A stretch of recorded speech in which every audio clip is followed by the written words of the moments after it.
ನಿಮಗೂ ಕೂಡ ಗ್ಲೋಯಿಂಗ್ ಆಗಿರುವಂತಹ ಹೆಲ್ದಿ ಫೇಸ್ ಬೇಕಾ? ನ್ಯಾಚುರಲ್ ಆಗಿ ಯಾವ ರೀತಿಯಾಗಿ ನಮ್ಮ ಫೇಸನ್ನು ಗ್ಲೋಯಿಂಗ್ ಆಗಿ ಮಾಡ್ಕೊಳ್ಳೋದು ಅನ್ನೋದನ್ನು ಈ ಒಂದು ವಿಡಿಯೋದಲ್ಲಿ ನಾನು ನಿಮಗೆ ತಿಳಿಸ್ಕೊಡ್ತೀನಿ. ಹಾಗೆಯೇ ಈ ವಿಡಿಯೋನ ನೀವು ಎಲ್ಲಿ ಕೂಡ ಸ್ಕಿಪ್ ಮಾಡ್ದೇರಾ ಪೂರ್ತಿಯಾಗಿ ವಿಡಿಯೋವನ್ನು ನೋಡಿ ಯಾವ ರೀತಿಯಾಗಿ ಗ್ಲೋಯಿಂಗ್ ಆಗಿ ಹಾಗೆಯೇ ಹೆಲ್ದಿಯಾಗಿ ಇಟ್ಕೊಳ್ಳೋದು ಅನ್ನೋದನ್ನು ನಾನು ಪೂರ್ತಿಯಾಗಿ ವಿವರಿಸಿದ್ದೀನಿ. ಹಾಗೆಯೇ ಇದನ್ನು ಮಾಡೋದ್ರಿಂದ ನಮ್ಮ ಫೇಸ್ಗೆ 10 ರೀತಿಯ ಉಪಯೋಗಗಳಿದೆ.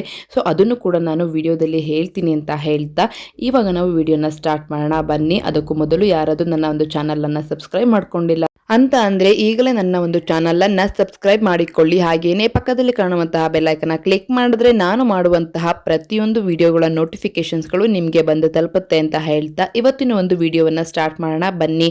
ಮೊದಲಿಗೆ ನಮ್ಮ ಫೇಸ್ನಲ್ಲಿ ಆಗುವಂತಹ ಹಲವಾರು ಬದಲಾವಣೆಗಳು ಕೆಲವರಿಗೆ ಹಾರ್ಮೋನ್ ಇಂಬ್ಯಾಲೆನ್ಸ್ ಇಂದ ಆಗುತ್ತೆ, ಮತ್ತು ಕೆಲವರಿಗೆ ಪ್ರೆಗ್ನೆನ್ಸಿ ಟೈಮಲ್ಲಿ ಆಗುವಂತಹ ಕೆಲವೊಂದು ಚೇಂಜಸ್ಗಳು ಪ್ರೆಗ್ನೆನ್ಸಿ ಆದಮೇಲೆ ಬಾಣಂತಿ ಟೈಮಲ್ಲಿ ತುಂಬ ಬದಲಾವಣೆಗಳಾಗಿ ಫೇಸ್ ಎಲ್ಲ ತುಂಬಾ ಕಪ್ಪಾಗಿರುತ್ತೆ, ಹಾಗೆಯೇ ಡಾರ್ಕ್ ಆಗಿರುತ್ತೆ. ಸೊ ಅಂಥವರು ಈ ಒಂದು ಹೋಮ್ ರೆಮಿಡಿನ ಟ್ರೈ ಮಾಡ್ಬೋದು. ಇದು ನ್ಯಾಚುರಲ್ ಆಗಿರುತ್ತೆ.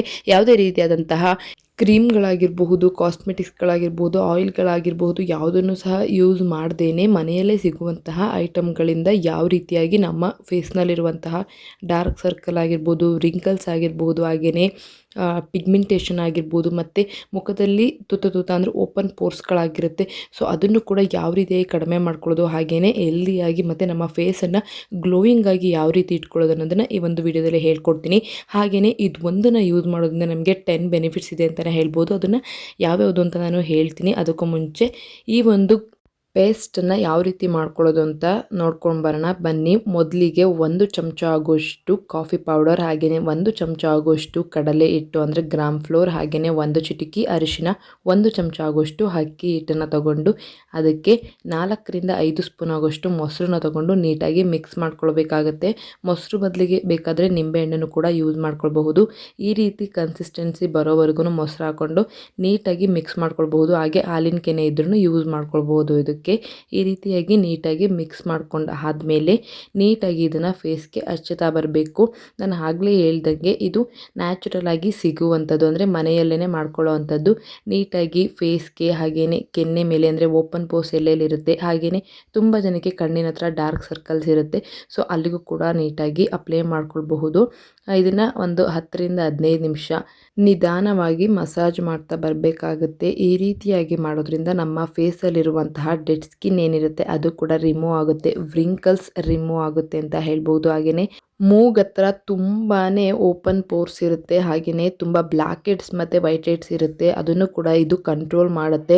ಮತ್ತೆ ಬ್ಲ್ಯಾಕ್ ಹೆಡ್ಸ್ ಮತ್ತು ವೈಟ್ ಹೆಡ್ಸ್ ಬರೋದನ್ನು ಇದು ನಿಯಂತ್ರಣ ಮಾಡುತ್ತೆ ಅಂತಲೇ ಹೇಳ್ಬೋದು. ನೀಟಾಗಿ ಒಂದು 5 ನಿಮಿಷ ಚೆನ್ನಾಗಿ ಈ ರೀತಿ ಮಸಾಜ್ ಮಾಡ್ತಾ ಬರಬೇಕು. ಹಾಗೆಯೇ ಕೆನ್ನೆ ಮೇಲೆ ತುಂಬ ಜನಕ್ಕೆ ಓಪನ್ ಪೋರ್ಸ್ ಇರುತ್ತೆ ಅಂತಲೇ ಹೇಳ್ಬಹುದು, ಮತ್ತು ಹಣೆ ಮೇಲೆ ವ್ರಿಂಕಲ್ಸ್ ಇರುತ್ತೆ. ಸೊ ಅಂಥವ್ರು ಇದನ್ನು ಯೂಸ್ ಮಾಡೋದ್ರಿಂದ ನಿಜವಾಗ್ಲೂ ಬೆಸ್ಟ್ ರಿಸಲ್ಟ್ ಸಿಗುತ್ತೆ ಅಂತಲೇ ಹೇಳ್ಬೋದು. ಇದು ಒಂದು ಪೇಸ್ಟಿಂದಾಗಿ black heads, white heads, pigmentation, wrinkles, dark circles ತುಂಬಾ ಚೆನ್ನಾಗಿ ರಿಮೂವ್ ಆಗುತ್ತೆ ಅಂತಲೇ ಹೇಳ್ಬೋದು. ನೀಟಾಗಿ ಫೇಸ್ಗೆ ಹಚ್ಚಿ ಒಂದು 10 ರಿಂದ 15 ನಿಮಿಷ ಮಸಾಜ್ ಮಾಡಿ ಆದಮೇಲೆ ಒಂದು 5 ನಿಮಿಷ ಒಣಗಲಿಕ್ಕೆ ಬಿಡಬೇಕು. ಸ್ವಲ್ಪ ಅರ್ಧಂಬರ್ಧ ಒಣಗಿ ಆದಮೇಲೆ ಮತ್ತೆ ನೀಟಾಗಿ ಒಂದು 2 ಬಾರಿ ನೀಟಾಗಿ ಈ ಥರ ಸುಮ್ಮನೆ ಮಸಾಜ್ ಮಾಡ್ತಾ ಬರಬೇಕು ಕೆನ್ನೆ ಮೇಲೆಲ್ಲ. ಈ ರೀತಿಯಾಗಿ ಮಾಡೋದ್ರಿಂದ ಓಪನ್ ಪೋರ್ಸ್ ಎಲ್ಲ ಏನಿರುತ್ತೆ ಅದು ಫುಲ್ಲು ಕಂಟ್ರೋಲ್ ಆಗುತ್ತೆ ಅಂತಲೇ ಹೇಳಬಹುದು. ನಿಜವಾಗ್ಲೂ ಬೆಸ್ಟ್ ರಿಸಲ್ಟ್ ಸಿಗುತ್ತೆ. ನಿಮಗೆ ಯಾವುದೇ ರೀತಿ ಕ್ರೀಮ್ ಹಚ್ಚೋದೇ ಬೇಡ, ಒಂದೇ ವಾಶಲ್ಲಿ ನಿಮಗೆ ರಿಸಲ್ಟ್ ಸಿಗುತ್ತೆ ಅಂತಲೇ ಹೇಳ್ಬಹುದು.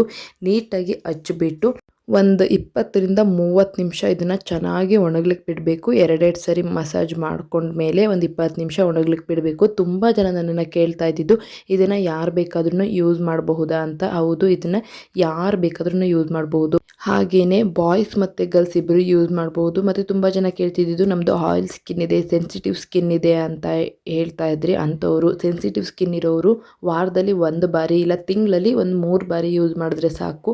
ಆಯಿಲ್ ಸ್ಕಿನ್ ಇರೋರು ಇದನ್ನು ವಾರದಲ್ಲಿ 1 ಬಾರಿ ಅಂದಂಗೆ ತಿಂಗಳಲ್ಲಿ 4 ಬಾರಿ ಆರಾಮಾಗಿ ಯೂಸ್ ಮಾಡಬಹುದು. ತುಂಬ ಜನ ಫೇಸ್ಗೆ ಏನಾದರೂ ಅಪ್ಲೈ ಮಾಡಿಬಿಟ್ಟು ನೀವು ವಿಡಿಯೋ ಮಾಡ್ತೀರಾ ಅಂತ ಕೇಳ್ತಾ ಇದ್ರಿ ಇನ್ಸ್ಟಾಗ್ರಾಮಲ್ಲಿ. ಸೊ ಹಾಗಾಗಿ ನಾನಿಲ್ಲಿ ಲೈವಲ್ಲೇ ನೀಟಾಗಿ ಫೇಸ್ನ ವಾಶ್ ಮಾಡಿ ತೋರಿಸ್ತಾ ಇದ್ದೀನಿ. ಇದು ಒಂದು ಅರ್ಧ ಗಂಟೆ ಆದಮೇಲೆ ನೋಡ್ಬೋದು ಯಾವ ರೀತಿ ಒಣಗಿದೆ ಅಂತ. ನಾನು ಒಣಗಿರೋದನ್ನ ನೀಟಾಗಿ ತೊಳೆದ್ಬಿಟ್ಟು ನಿಮಗೆ ತೋರಿಸ್ತಾ ಇದ್ದೀನಿ. ಇಲ್ಲಿ ಯಾವುದೇ ರೀತಿಯಾದಂತಹ ಕ್ರೀಮನ್ನು ಸಹ ನಾನು ಹಚ್ಚಿಲ್ಲ ಅಂತಲೇ ಹೇಳ್ತೀನಿ. ಈ ರೀತಿಯಾಗಿ ನೋಡ್ತಾ ಇರ್ಬೋದು ನೀವು. ನಾನು ಫಸ್ಟು ಸ್ಕಿನ್ ಅಂದರೆ ಮುಖ ಹೇಗಿತ್ತು, ಒಂಥರ ಆಯಿಲ್ ಥರ ಕಪ್ಪಗಾಗಿತ್ತು. ಇವಾಗ ನೋಡಿ ಎಷ್ಟು ಬ್ರೈಟ್ ಆಗಿದೆ, ಹಾಗೆಯೇ ವೈಟ್ ಆಗಿದೆ ಅಂತ. ಹಾಗೆಯೇ ನಮ್ಮ ಫೇಸಲ್ಲಿ ಯಾವುದೇ ರೀತಿಯಾದಂತಹ ಪಿಂಪಲ್ಸ್ ಕೂಡ ಬರದೇ ಇರೋಂಗೆ ಇದು ನೋಡ್ಕೊಳ್ಳುತ್ತೆ.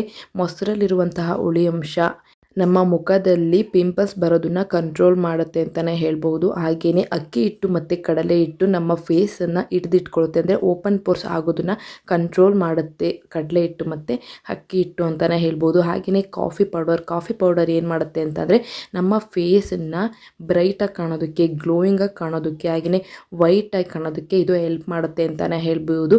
ಇನ್ನು ಅರಿಶಿನ ಪುಡಿ ಬಂದುಬಿಟ್ಟು ನಮ್ಮ ಮುಖದ ಹೊಳಪನ್ನು ಜಾಸ್ತಿ ಮಾಡೋದಕ್ಕೆ ಅದು ಸಹಾಯ ಮಾಡುತ್ತೆ ಅಂತಲೇ ಹೇಳ್ಬೋದು. ಪ್ರತಿಯೊಂದು ಐಟಮ್ ಕೂಡ ನಿಜವಾಗ್ಲೂ ಒಂದು ಬೆಸ್ಟು ರಿಸಲ್ಟನ್ನು ಕೊಡುವಂತಹ ಐಟಮ್ಗಳೇ ಅಂತಲೇ ಹೇಳ್ಬೋದು.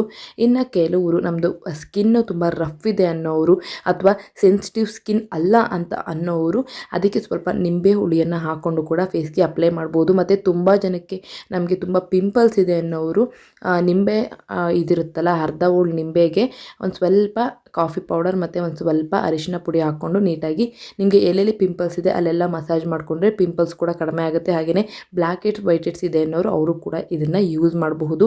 ನಿಜವಾಗ್ಲೂ ಬೆಸ್ಟ್ ರಿಸಲ್ಟ್ ಸಿಗುತ್ತೆ ಅಂತಲೇ ಹೇಳ್ತೀನಿ. ನೀವೇ ನೋಡ್ತಾ ಇರ್ಬೋದು ನನ್ನ ಮೊದಲಿನ ಫೇಸ್ಗೂ ಈಗಿನ ಫೇಸ್ಗೂ ಎಷ್ಟು ವ್ಯತ್ಯಾಸ ಇದೆ ಅಂತ ಹೇಳಿ. ನನ್ನ ಫೇಸಲ್ಲಿ ಒಂದೆರಡು ಪಿಂಪಲ್ಸ್ ಬಂದಿತ್ತು, ಇದನ್ನು ಯೂಸ್ ಮಾಡಿದ್ಮೇಲೆ ಆ ಪಿಂಪಲ್ಸ್ ಕೂಡ ಹೋಗಿದೆ ಅಂತಲೇ ಹೇಳ್ಬೋದು. ನೀವೇ ನೋಡ್ತಾ ಇರ್ಬೋದು ಎಷ್ಟು ಬ್ರೈಟಾಗಿ ಮತ್ತು ವೈಟಾಗಿ ಕಾಣಿಸ್ತಾ ಇದೆ ಅಂತ. ಅದಕ್ಕೆ ನಾನು ಲೈವಲ್ಲೇ ವಿಡಿಯೋ ಮಾಡಿಬಿಟ್ಟು ಹಾಕಿದ್ದೀನಿ. ತುಂಬ ಜನ ಕೇಳ್ತಾ ಇರ್ತೀರಾ ಕ್ರೀಮ್ ಏನಾದರೂ ಹಚ್ಕೊಳ್ತೀರಾ ಅಂತ. ಇಲ್ಲ, ನೀವೇನಾದರೂ ಹಚ್ಕೊಳ್ಬೇಕು ಅಂತಂದರೆ ಯಾವುದಾದ್ರೂ ಒಂದು ಮಾಯಿಶ್ಚರೈಸರ್ ಕ್ರೀಮನ್ನು ಹಚ್ಕೊಂಡು ಬಿಟ್ಟರೆ ಸಾಕು, ಮತ್ತು ಇನ್ನೇನು ಹಚ್ಚುವಂತಹ ಅವಶ್ಯಕತೆ ಇರಲ್ಲ.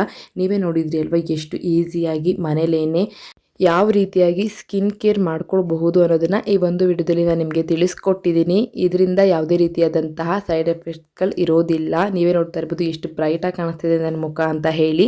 ನಿಮಗೂ ಕೂಡ ಈ ವಿಡಿಯೋ ಯೂಸ್ಫುಲ್ ಆಗಿದೆ ಅಂತ ಅಂದ್ಕೊಂಡಿದ್ದೀನಿ. ಯೂಸ್ಫುಲ್ ಆಗಿದ್ದರೆ ಹಾಗೆಯೇ ನಿಮಗೆ ಈ ಒಂದು ವಿಡಿಯೋ ಇಷ್ಟ ಆಗಿದ್ದರೆ ನನ್ನ ಒಂದು ಚಾನಲನ್ನು ಸಬ್ಸ್ಕ್ರೈಬ್ ಮಾಡ್ಕೊಳ್ಳಿ. ಇದೇ ರೀತಿಯ ಹೆಚ್ಚಿನ ವಿಡಿಯೋಗಳಿಗೋಸ್ಕರ ಸಬ್ಸ್ಕ್ರೈಬ್ ಮಾಡಿಕೊಂಡು ಪಕ್ಕದಲ್ಲಿ ಕಾಣುವಂತಹ ಬೆಲ್ ಐಕನ್ನ ಕ್ಲಿಕ್ ಮಾಡಿದ್ರೆ ನಾನು ಮಾಡುವಂತಹ ಪ್ರತಿಯೊಂದು ವಿಡಿಯೋಗಳ ನೋಟಿಫಿಕೇಷನ್ಸ್ಗಳು ನಿಮಗೆ ಬಂದು ತಲುಪುತ್ತೆ ಅಂತ ಹೇಳ್ತಾ ಈ ಒಂದು ವಿಡಿಯೋನ ಇಲ್ಲಿಗೆ ಮುಗಿಸ್ತಾ ಇದ್ದೀನಿ. ಇದೇ ರೀತಿಯ ಹೆಚ್ಚಿನ ನ್ಯಾಚುರಲ್ ಟಿಪ್ಸ್ಗೋಸ್ಕರ ಹಾಗೆಯೇ ಸ್ಕಿನ್ ಕೇರ್, ಹೇರ್ ಕೇರ್ ಟಿಪ್ಸ್ಗಳಿಗೋಸ್ಕರ ಸಬ್ಸ್ಕ್ರೈಬ್ ಮಾಡ್ಕೊಳ್ಳಿ. ಹಾಗೆಯೇ ವಿಡಿಯೋ ಇಷ್ಟ ಇದ್ದರೆ ಲೈಕ್ ಮಾಡಿ, ಶೇರ್ ಮಾಡಿ, ಕಮೆಂಟ್ ಮಾಡಿ. Thank you for watching.